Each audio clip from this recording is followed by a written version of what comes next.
చిత్తూరు జిల్లాలో పోలీసులు తీరుపై వైఎస్ఆర్ కాంగ్రెస్ పార్టీ ఎమ్మెల్యేలు మండిపడుతున్నారు. నగరంలో శాంతియుతంగా ధర్నా చేయడానికి వెళ్తున్న తమను పోలీసులు వెంటాడి అరెస్టు చేయడం దారుణమన్నారు. నగరికి వెళ్తున్న ఎమ్మెల్యేలు పెద్దిరెడ్డి రామచంద్రారెడ్డి, ఆర్కే రోజా, చెవిరెడ్డి భాస్కర్ రెడ్డి, దేశాయ్ తిప్పారెడ్డి, సునీల్ ఈశ్వరిని పోలీసులు అడుగడుగున అడ్డుకున్నారు. తమిళనాడులోని పల్లిపట్టు దగ్గర పోలీసులు తమని వాహనంతో చెవిరెడ్డిని ఢీకొట్టించారని ఎమ్మెల్యేలు ఆరోపించారు. అనంతరం నగిరి శివారులోని ఎమ్మెల్యేలను పోలీసులు అడ్డుకున్నారు. అయితే చంద్రబాబు తగిన మూల్యం చెల్లించుకోవాల్సి ఉంటుందని వైఎస్ఆర్ కాంగ్రెస్ ఎమ్మెల్యేలు హెచ్చరించారు.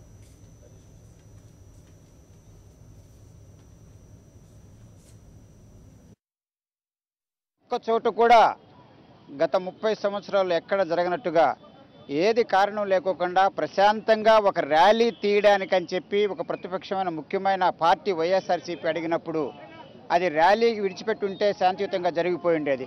అది కాకోకుండా అందరిని ఆపి ప్రతి ఒక్క లీడర్ని అరెస్ట్ చేయడం అనేది చాలా దురదృష్టకరం.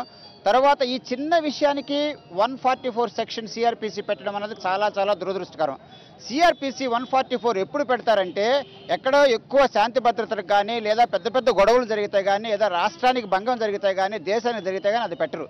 ఈ చిన్న విషయానికి 144 సెక్షన్ పెట్టి ఒక ప్రశాంతంగా అలా శాంతియుతంగా ఒక ర్యాలీ తీయాలని చెప్పి వైఎస్ఆర్ పార్టీ అడిగినప్పుడు ఈ విధంగా చేసి ప్రతి ఒక్క నాయకుడిని ప్రతి ఒక్క పార్టీని చివరికి సీనియర్ ఎమ్మెల్యేస్ను కూడా ఈ విధంగా అరెస్ట్ చేయడం అనేది చాలా దురదృష్టకరం. ప్రజాస్వామ్యంలో ధర్నాలు, హర్తాళ్ళు అనేటివన్నీ సామాన్యంగా జరుగుతూ ఉంటాయి.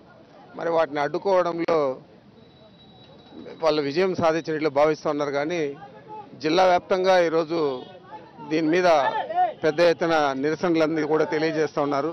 తప్పు చేయనప్పుడు తప్పుడు కేసులు పెట్టి అరెస్ట్ చేసిందే కాకుండా దానిని ప్రజాస్వామ్యబద్ధంగా మేము నిరసన తెలియజేయడానికి ఈరోజు ధర్నా కార్యక్రమం పెట్టుకుంటే 4 రోజుల తర్వాత మా ధర్నా రోజే 144 సెక్షన్ పెట్టి ఈరోజు ప్రజాస్వామ్యానికే మచ్చ వచ్చేలాగా ప్రజాస్వామ్యాన్ని కూని చేసేలాగా మీరు బిహేవ్ చేశారు.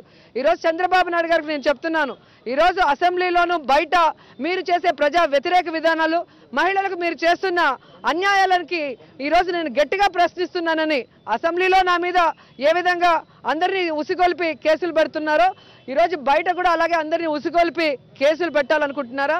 రోజా మీద పెట్టే కాన్సన్ట్రేషన్ కొంచెము ఈ రాష్ట్రం మీద పెట్టి ఈ రాష్ట్రానికి ప్రత్యేక హోదా వచ్చేలాగా చూస్తే మీకు గౌరవంగా ఉంటుందని ఈ సందర్భంగా తెలియజేసుకుంటున్నాను.